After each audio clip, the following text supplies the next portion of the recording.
So what happens when a military insider puts the devastating terror attacks of 9/11 directly at Israel's doorstep?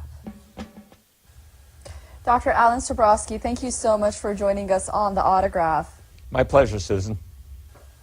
Tell us how you make the case for Israel's involvement in the tragic 9/11 attacks. There were several different ways of doing it, Susan, and this may be a little bit more background than some of your people need, but I began to have suspicions about what had happened on 9/11 about 2 weeks after the attacks. There were several discontinuities that made no sense to me whatsoever. The behavior on the part of some of the named terrorists, these 19 Arabs on 4 planes, running around flying schools like loose cannon, not having the pilot skills to fly the aircraft, no recognition for what they had done afterwards in their own area, their own community. And it struck me that for many reasons, none of the arguments that were being given for what they did made any sense. But I then immediately forgot about it until about 2 years ago. And then I came across a video which I found to be extremely disturbing. That video was an interview with a Dutch demolitions expert named Danny Jowenko. And it concerned the collapse of the 3rd World Trade Center tower to go down on September 11th. This was the 47-story World Trade Center 7, the 3rd tallest building at the World Trade Center. Jowenko had never heard of it. Neither had I. And when you looked at the building, you saw that there was effectively no damage to any face of the building. It had not been hit by a plane.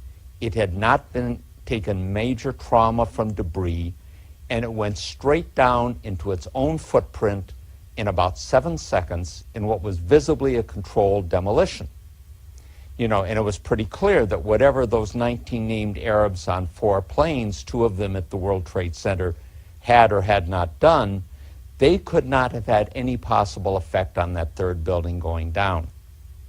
Shortly after that, I came across, partly out of my own curiosity, which this definitely aroused, and a very extensive video, both of which I've cited, by the way, in some of my recent articles, which were taken on 9/11 itself from what became Ground Zero, the base of World Trade Center 1 and 2, the Twin Towers, involving police, emergency services personnel, newspaper and television correspondents, and you can see and hear secondary explosions at the base of the World Trade Center buildings. Now, planes impacting at 800 to 1,000 feet above the ground are not going to cause secondary explosions at the ground floor.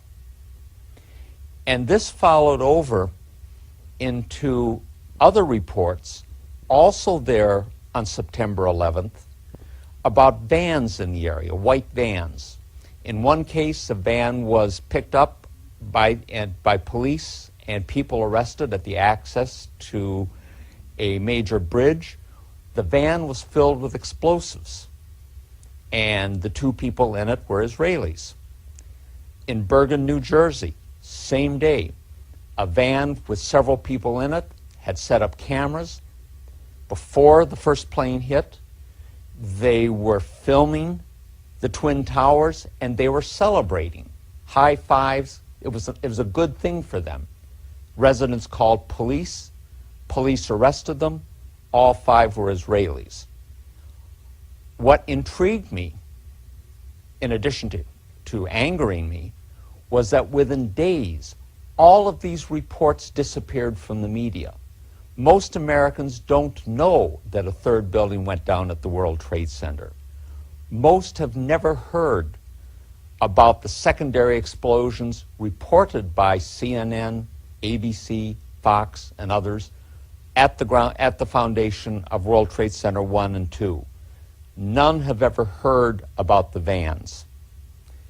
So I began looking at this very carefully, and one of the things that I began looking at was just what would it have taken for a special operations group of any particular nationality to have done 9/11, either by having taken control of the operation we have been told about, of the 19 named Arabs on 4 planes, or having run a parallel operation where you have 4 planes being hijacked, but there is another operation being done with those in concert. And I picked up 3 particular factors that would need to be taken into account. One was motivation, a second was expertise, and the third, the critical one, was access. Now, when it came to motivation, it's probably a very sad commentary on where we are in the world today, that there are an awful lot of countries and groups out there in the world that have either real or contrived reasons to hate America. It wasn't that way when I was a young man, but then many things weren't the same way now as they were when I was a young man. But almost all of the groups and countries that might want to do this only had a negative reason for doing it. They wanted to hurt us. The Israelis had a positive reason, and it's one that a number of their supporters had talked about from the 1990s on up, and what was called the Project for a New American Century, whose members included, by the way, later Vice President Richard Cheney, later Defense Secretary Donald Rumsfeld, and many of the so-called neoconservatives, most of them Jewish but not all, who came into the first Bush administration. Israel had a positive reason, and was get the United States involved in a war in the Middle East with a powerful, enraged, anti-Islamic strain within the American public, that they needed a catalytic event to produce this. They even talked about it in terms of another Pearl Harbor is needed to bring the American people into this fight. The second was expertise. Lots of expertise out there. Bringing buildings down and controlled demolitions is something that almost any intelligence agency of any country in the world can do or can contract. There are many private agencies that do this. But one thing is absolutely clear. Neither those 19 named Arabs on the plane nor Al-Qaeda as an organization had the expertise, the technical expertise to do that. And there is one very clear proof of that. If Al-Qaeda and its affiliates had had the ability to wire even one building for a controlled demolition at the World Trade Center, much less all 3 of them, the so-called green zone in the heart of Baghdad would have been a pile of rubble. And it wasn't. But the last is access. The World Trade Center security was an Israeli-owned company. Security at all 3 of the airports from which the 4 aircraft on 9/11 departed, ICTS, was an Israeli security company. That security company, by the way, also had security at the airports in Paris and Amsterdam later, from which the so-called shoe and underwear bombers departed. The security company at the World Trade Center had 24/7 state-of-the-art electronic surveillance and foot patrols. Wiring a building for a controlled demolition, and I must confess here, this is not my specialty. I have heard what people who do this for a living have said about it, but it is not my specialty. But the description of it in the video of Danny Jawenko that I mentioned to you is a very good one on this. And he described it in which if you needed to do it in a few hours, you would need 30 to 40 people, fewer if you had more time, cutting open the walls, literally cutting open the walls, all the way around the building, implanting the explosives, running detonator cord and cable, wires to put them to a control system, coordinating all of this activity. This is not something that involves the casual bringing in of a briefcase and leaving it at the foot of a building's elevator and going out again.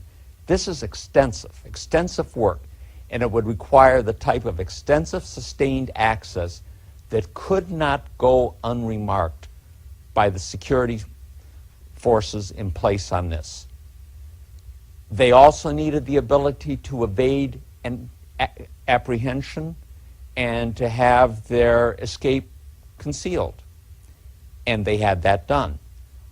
All of the Israelis who were apprehended in those vans were later released in about 2 months at the direction of Michael Chertoff, then the second director of Homeland Security, a dual U.S.-Israeli national. There is no mention of them in the mainstream media, which is largely Zionist-owned. All of the major networks, all of the major national newspapers, all 3 of the weekly news magazines, all of the major political journals, most of the major publishing houses. It simply didn't happen. The only thing that happened on 9/11 that was discussed in the media, that have been accepted by the government, that was described in the 9/11 Commission, are 19 named Arabs on 4 planes bringing down 2 buildings. And the rest of it, in Orwellian terms, has become a non-event and a non-story.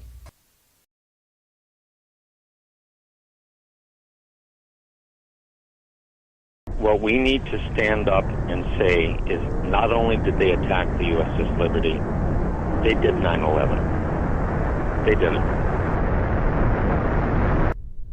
I have had long conversations over the past 2 weeks with contacts at the Army War College, at Headquarters Marine Corps, and I've made it absolutely clear in both cases that it is 100% certain that 9/11 was a Mossad operation, period.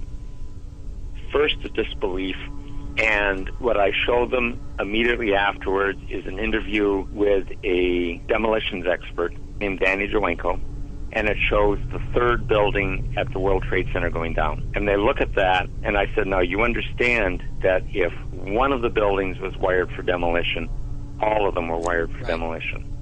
And that's it. That's the tipping point. Getting into arguments about who was flying what and where they were and whether there was nanothermite, those things are true, but they're incidental. The thing that's necessary is to tell people 3 buildings went down, the 3rd was not hit by a plane, it was wired for controlled demolition, therefore all of them were wired for controlled demolition, and at that point the reaction is rage. First disbelief and then rage. 9/11 has led directly to 60,000 Americans dead and wounded. God knows how many hundreds of thousands of people in other countries that we've killed or wounded or made homeless. This is an open wound. And what Americans need to understand is they did it. They did it. And if they do understand that, Israel's going to disappear. Israel will flat-ass disappear from this earth. I sent a film to one of my colleagues, and it basically had Americans grieving over their dead, coming back. And I showed one of them, it was a woman just wrenched by grief, over her dead soldier. And I said, if Americans ever know that Israel did this, they're going to scrub them off the earth, and they're not going to give a rat's ass what the cost is. They are not going to care. The first thing, Mark, is astonishment. They didn't know. They truly didn't know. And these are not unintelligent people. They really didn't know. And the next statement is rage. Real rage. The Zionists are playing this as truly an all-or-nothing exercise. Because if they lose this one, if the American people ever realize what happened, they're done. The military has not been bought. The military is loyal, but it has not been bought. And if it ever understands this, really, really deeply understands this, and this is what I got when I put some of these things to the Army War College and to Headquarters Marine Corps, I mentioned to a contact at Headquarters Marine Corps, I said, they did 9/11. And it was, you don't mean it. I said, absolutely. And if they ever understand that, these people are history.